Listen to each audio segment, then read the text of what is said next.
आप थोड़ा जिम्मेदारी पे ही आते हैं, है ना। ऐसा नहीं है ना कि उठा के जस्ट जिसको मन करे उसको आप कुछ भी कह के चल देंगे।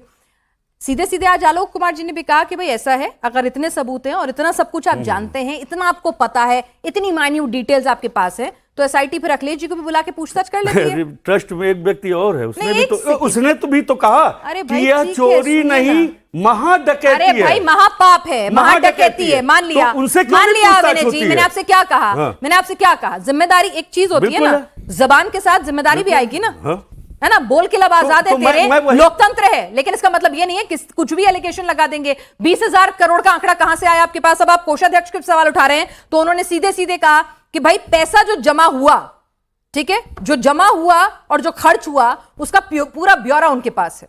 जैसे कि कहा जा रहा था पार्टी तोड़ने में पैसा इस्तेमाल हो रहा है, पैसा कहां जा रहा है, वो कह रहे हैं भाई जो पैसा जमा हुआ कहां कहां गया उसका इंडिपेंडेंट ऑडिट भी करा लीजिए। एक एक दस्तावेज मौजूद है, अगर आप कहें तो मैं शब्दशः पढ़ देती हूं, शब्दशः पढ़ देती हूं, और ध्यान से, नहीं सुनिए, जनता को भी मालूम होना चाहिए, ध्यान से सुनिएगा, हवा वाली बातें नहीं, सीधे सीधे सुनिए। अब सुनिए, अब उन्होंने पॉइंट नंबर 3 में क्या कहा है, कोषाध्यक्ष के दायित्व के रूप में कोष में जमा की गई राशि का आरंभ से लेकर अब तक लेखा परीक्षण, ऑडिट, आय व्यय का हिसाब सुरक्षित है, जो अधिकृत व्यक्तियों द्वारा कभी भी जांचा जा सकता है। बिल्कुल ठीक है ना। तो मैं पूछ क्या रहा हूं, मैंने आपसे कहा क्या?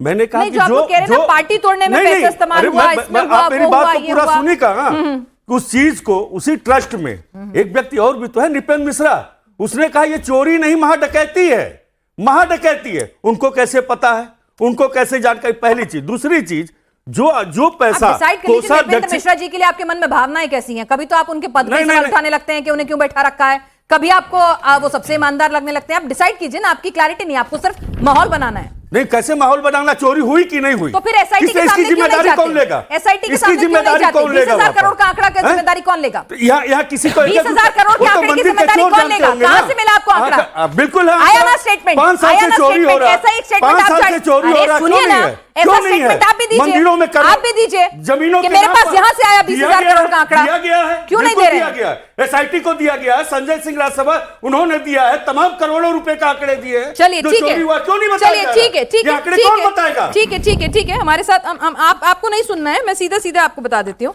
प्रदीप जी, भाई ठीक है, चोरी हुई है, आपने अपनी गलती मान ली है, आपने बता दिया है कि हाँ भाई गलती हुई है, महापाप हुआ है और ये इसकी भरपाई करनी पड़ेगी और मतलब पश्चाताप भी करना पड़ेगा, बिल्कुल क्लियर स्टैंड है आपका। लेकिन भाई सिर्फ और सिर्फ इस मुद्दे पर कुछ भी कहकर निकल जाएं, ये कब तक होगा? आप लोग भी क्यों सुन रहे हैं, आप लोग भी क्यों सह रहे हैं? सीधे सीधे आप लोग कहिए ना कि अगर अफवाहें फैलाना बंद कीजिए। देखिए पिनाश जी, लीजिए ना कानूनी। आप आलोक जी ने कहा आज बुलाइए एसआईटी के सामने। पिनाश जी, मैं डे 1 से इस पे बहुत जिम्मेदारी से बात कर रहा हूं और आपका शो पूरा देश देखता है, वापस से सिर्फ तथ्य रखूंगा। प्रियंका वाड्रा, ये राम गोपाल यादव जिनने राम मंदिर को बेकार बुलाया, ये चुनावी हिंदू पॉइंट नंबर 1 आते हैं और ये कहते हैं कि 20,000 करोड़ की चोरी हुई। फिर चुनावी हिंदू नंबर 2 अरविंद केजरीवाल आते हैं, कहते हैं 200 करोड़ की चोरी हुई। फिर चुनावी हिंदू नंबर 3 संजय सिंह आते हैं कि उनके पास दस्तावेज है और उनके पास फैक्स है कि चोरी हुई। फिर चुनावी हिंदू नंबर 4 प्रियंका वाड्रा आती है, कहती है कि बड़े बड़े लोग इन्वॉल्व हैं। अब भारतीय न्याय संहिता का सेक्शन 238 यह कहता है कि अगर किसी के पास भी कोई भी चोरी या कोई भी कॉग्निजेबल ऑफेंस हुआ, उसके सबूत है, उसकी जानकारी है, अगर उसको वो इन्वेस्टिगेशन टीम के साथ में शेयर नहीं करता, मतलब छुपाता है, उसको कंसील करता है, तो 3 से 7 साल की सजा हो सकती है, अफवाह भी फैलाता है। तो मैं आज आधिकारिक रूप से इनसे कहना चाहता हूं कि आपने इतने सारे आंकड़े रखे।